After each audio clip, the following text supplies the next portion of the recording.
नमस्कार, मैं हूं नगमा और आप देख रहे हैं सच की पड़ताल। सच की पड़ताल में आज बात करेंगे भारत की इकोनॉमी की, क्योंकि भारत के विकास की कहानी पर दुनिया की नजर है। कोविड काल से बाहर आने के बाद भारत की अर्थव्यवस्था स्टेबल भी रही है और तेजी से आगे भी बढ़ रही है। 2022-23 में भारत की विकास दर 7.2% रही। अंतर्राष्ट्रीय मुद्रा कोष का अनुमान है कि अगले कुछ वर्षों तक भारत की अर्थव्यवस्था 6% की रफ्तार से बढ़ती रहेगी और जल्द ही दुनिया की तीसरी बड़ी अर्थव्यवस्था हम होंगे। अभी हम 5वीं बड़ी अर्थव्यवस्था हैं। अगले कुछ सालों में वो $5 ट्रिलियन की अर्थव्यवस्था भी बनने वाली है। इस रफ्तार का सही मतलब तब समझ में आता है जब हम पाते हैं कि इसी दौर में चीन की विकास दर 2.99% रही, यानी भारत से आधी। तो चीन की विकास दर अब कम होती जा रही है और अमेरिका 2% से कुछ ऊपर अटका हुआ है। जाहिर है कि भारत के विकास की रफ्तार दुनिया की अर्थव्यवस्था को ताकत दे रही है और इस विकास की एक आलोचना ये की जाती है कि भारत में आर्थिक विषमता बहुत है। लेकिन धीरे धीरे जो आंकड़े आ रहे हैं वो बता रहे हैं कि विकास के फायदे अब बड़े तबके तक पहुंच रहे हैं। जो गैप है, फासला है अमीर और गरीब का, वो शायद पाटा जा सकेगा। पहली बार औपचारिक नौकरियों में जो फॉर्मल सेक्टर हैं वहां पर बड़ी तादाद में लोग आ रहे हैं और बहुत बड़े पैमाने पर, खास करके अभी जो त्योहारों का मौसम है, गाड़ियां बिक रही हैं। तो हमारी सहयोगी साक्षी बजाज की इस पर रिपोर्ट पहले देखते हैं।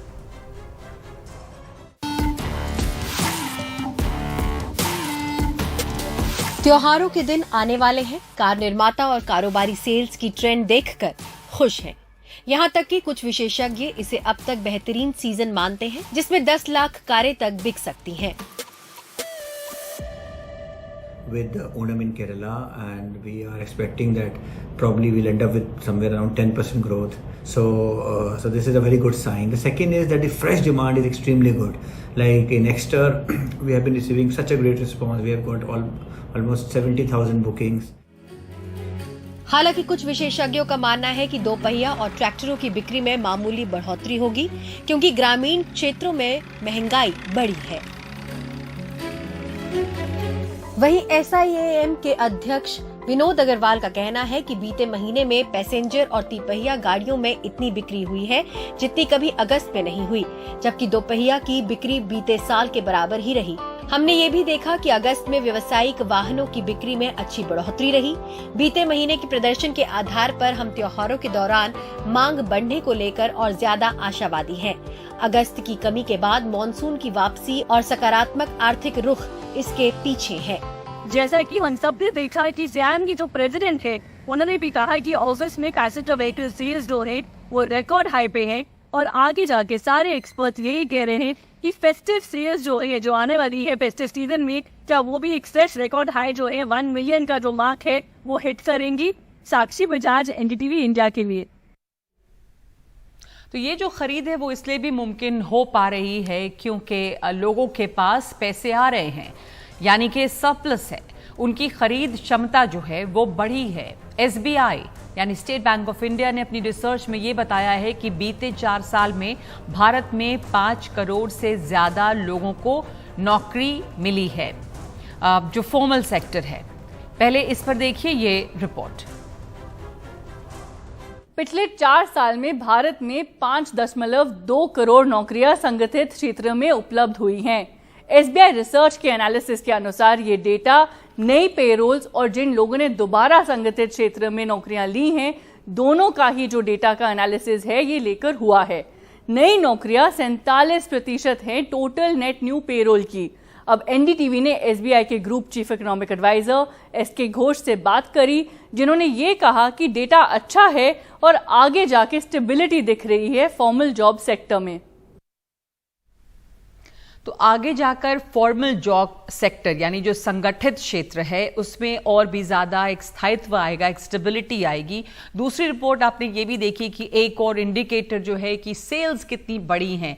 तो इन दोनों पहलू पर बात भी करेंगे और समझेंगे कि भारत की अर्थव्यवस्था की स्थिति क्या है। हमारे साथ जुड़े हैं मुकेश मोहन, जो अध्यक्ष हैं CIMSME के, और टूरू धवन, ऑटो विशेषज्ञ। मुकेश जी, भारत की अर्थव्यवस्था अच्छी रही है कोविड के बाद भी। कई लोगों को इससे ऐतराज था कि वी शेप्ड रिकवरी नहीं है। अगर हम वी शेप्ड रिकवरी ना भी माने तो भी काफी अच्छी और स्टेबल ग्रोथ भारत की इकोनॉमी में देखी जा रही है। और अब जो ये आंकड़े आए हैं कि जो जॉब सेक्टर है, संगठित क्षेत्र जो है, वहां पर 5 करोड़ नौकरियां पिछले 4 सालों में मिली हैं। सेल्स फिगर देखें तो जैसे जो जरूरत की चीज नहीं है, लग्जरी है, गाड़ियां खरीदना, वहां पर भी एक बढ़ोतरी देखी जा रही है। ये इंडिकेटर्स जो हैं, क्या ये दिखा रहे हैं कि एक स्टेबिलिटी है अर्थव्यवस्था में और हम लगातार आगे बढ़ रहे हैं? और जो ये गैप या बेरोजगारी की बात है, क्या उस गैप को हम कुछ कम कर पाए हैं? जी नगमा जी, देखिए, खाली गाड़ी की बात नहीं है। आप किसी सेक्टर में देखिए, आज आप किसी मॉल में चले जाइए, जरा वहां रेस्टोरेंट में डिनर या लंच करने की कोशिश कीजिए। अधिकतर रेस्टोरेंट में पता चलेगा कि भैया 1 घंटे की वेटिंग है, आधा घंटे की वेटिंग है। किसी आप ज्वेलरी मार्केट में जाइए, ज्वेलरी शॉप पे जाइए, वहां लगेगा आपको कि भीड़ एकदम भरमार है। त्योहारों का मौसम है, वो बात अलग है, लेकिन वैसे भी ज्वेलरी शॉप पर है। गाड़ियों का आपने बता ही दिया है। एयरपोर्ट पर जाइए, वहां देखेंगे तो जितने भी मैं समझता हूं कि फ्लाइट्स है हमारी, सभी फुल चल रही हैं। यानी ये दिखाई देता है कि गाड़ियां हैं, एयरपोर्ट फुल, हवाई जहाज हमारे जो चल रहे हैं वो पूरी कैपेसिटी के साथ उड़ रहे हैं। मार्केट में भीड़ है, ज्वेलरी शॉप है, रेस्टोरेंट है, हर जगह। ये कौन लोग हैं आखिर? अगर हमारे पास पैसा नहीं है, अगर हमारी जो GDP है उसमें ग्रोथ नहीं है, अगर ये रुपया हम लोगों के पास खर्च करने के लिए अवेलेबल नहीं है, तो मैं समझता हूँ ये जो इंडिकेटर्स हैं, खाली ऑटोमोबाइल सेक्टर नहीं, और जितने भी सेक्टर्स की मैं बात कर रहा हूँ, या और जितने भी हमारे सेक्टर्स हैं, चाहे वो ट्रेडिंग है या मैन्युफैक्चरिंग है, उन सबको देखकर कोई भी आदमी अंदाजा लगा सकता है आराम से कि भाई हमारी जो तरक्की है देश की, इकोनॉमिक जो हमारी जो स्टेबिलिटी है, वो किस ओर बढ़ रही है। और मैं आपसे ये भी पूछना चाहती हूँ कि ये जो चमक धमक है कि हवाई जहाज में बहुत भीड़ नजर आ रही है, मॉल्स में जाएं तो वहां पे भीड़ है, रेस्टोरेंट्स में जाएं तो भीड़ है बिल्कुल, और वेटिंग है वहां पे। पर हम किसकी बात कर रहे हैं? हम मेट्रो सिटीज की भी बात करते हैं, बड़े शहरों की भी बात कर रहे हैं।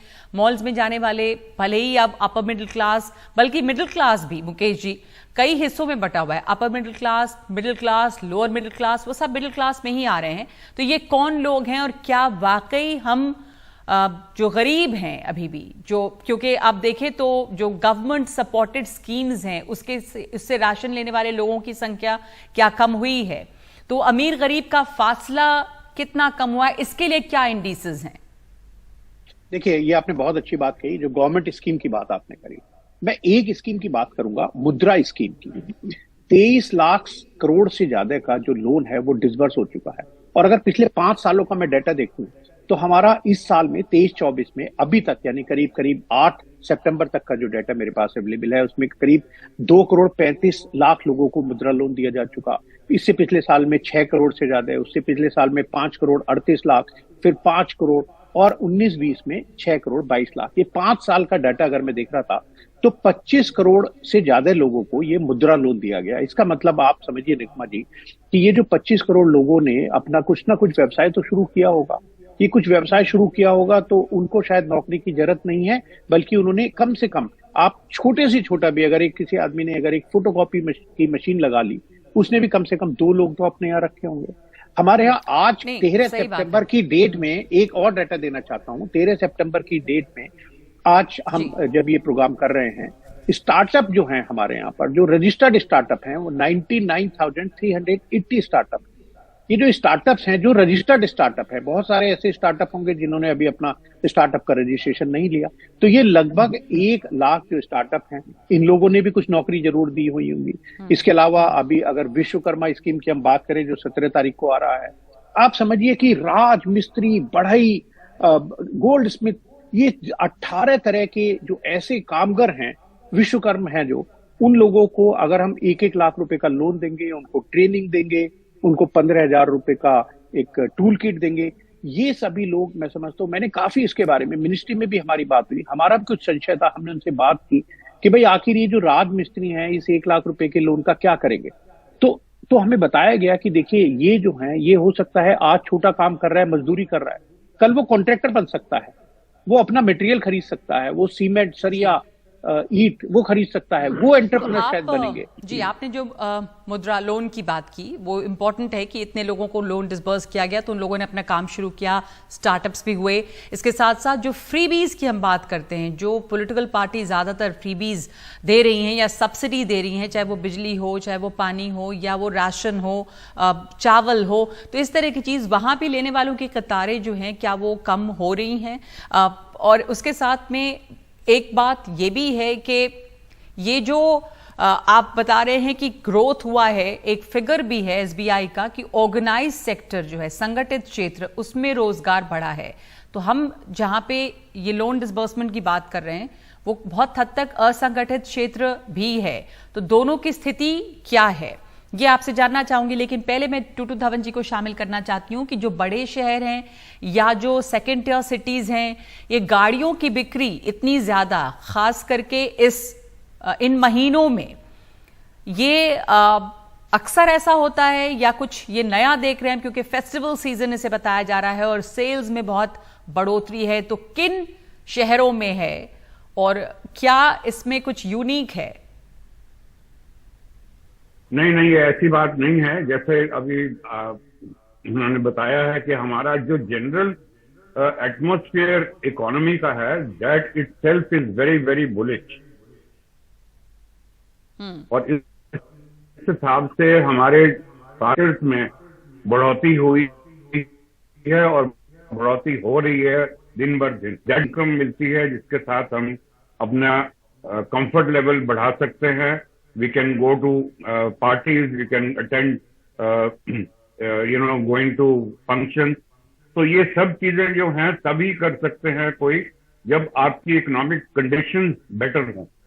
और हमारे जो नए नए स्टार्टअप्स आते जा रहे हैं, they are trying to bring in lot of jobs for our job seekers. आप सही कह रहे हैं धवन जी। मैं आपसे अगर ये गाड़ियों के बारे में स्पेसिफिकली पूछना चाहती हूँ कि अब कहा जा रहा है कि त्योहारों के मौसम में कारों की बिक्री 10 लाख तक पहुंच जाएगी और ये अब तक का सबसे शानदार त्योहारी मौसम हो सकता है। क्या ये, इसके बारे में आप क्या कहेंगे? मतलब ये पहले ऐसा नहीं देखा गया। बिल्कुल सही कह रहे हैं आप। ये कोविड के महामारी के साथ इस साल सबसे बेस्ट हमारी सेल्स रही हैं और ये आने वाले जो फेस्टिव सीजन है उसके अंदर और भी ज्यादा बेटर होने वाली हैं। हमारे मैन्युफैक्चरर्स ने कुछ ना कुछ नई से नई वैरायटी एंड पेशकश लेके आ रहे हैं हर मैन्युफैक्चरर, और वैरायटी बहुत है जिसके साथ हमारे को फंक्शनैलिटी एंड फीचर्स गाड़ियों के अंदर जो हमारी नई जनरेशन को बहुत पहले सही बात आप कह रहे हैं कि सही है कि रिकॉर्ड सेल देखा जाएगा, पर क्या ये, मैंने जैसे आपसे अभी पूछा था पहले भी, एक ब्रेक ले रही हूं, वापस आऊंगी, उसके बाद फिर सवाल पे चर्चा करेंगे कि किन या बड़े शहरों का ट्रेंड है, क्या छोटे शहरों में, गाँव में भी ये देखा जा रहा है? जैसे अगर कार सेल की भी बात कर रहे हैं तो गाड़ियां वहां पे भी खरीदी जाती हैं, छोटे शहरों में भी खरीदी जाती हैं, तो वहां पे क्या है? ये भी कहा जाता है, कई जानकार अर्थशास्त्री कह रहे हैं कि ग्रामीण क्षेत्रों में महंगाई बढ़ी है। तो एक ब्रेक लेते हैं हम सच की पड़ताल में, और भारत की अर्थव्यवस्था की क्या तस्वीर है, इस पर ये चर्चा हम जारी रखेंगे।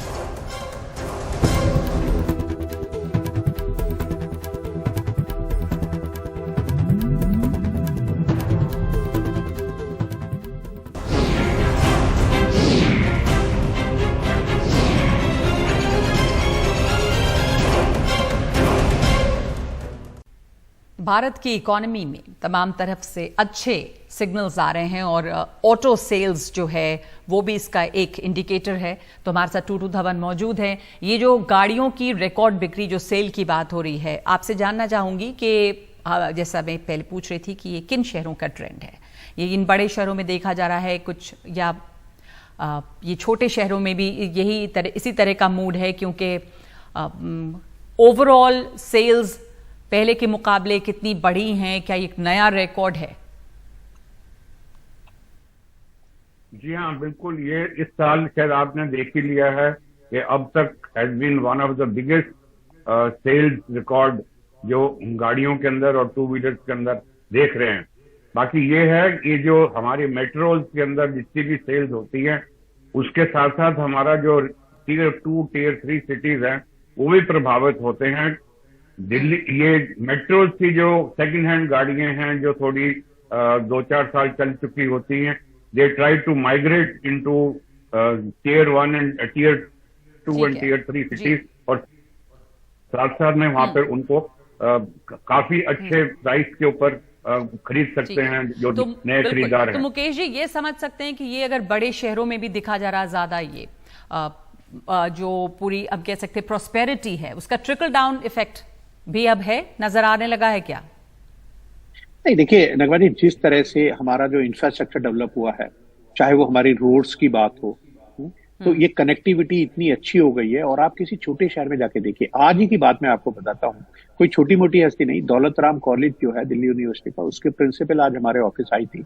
हम एक इंक्यूबेशन सेंटर चलाते हैं, तो वहां पर 4000 बच्चे हैं। वो चाहते हैं कि उन 4000 बच्चों को हम इंक्यूबेट करें, उनको स्टार्टअप बनने में उनकी मदद करें। तो उनसे बात हो रही थी, उन्होंने कहा मैं जब लखनऊ गई तो लखनऊ में मैंने देखा कि दिल्ली तो लगता है कि अभी बैकवर्ड है।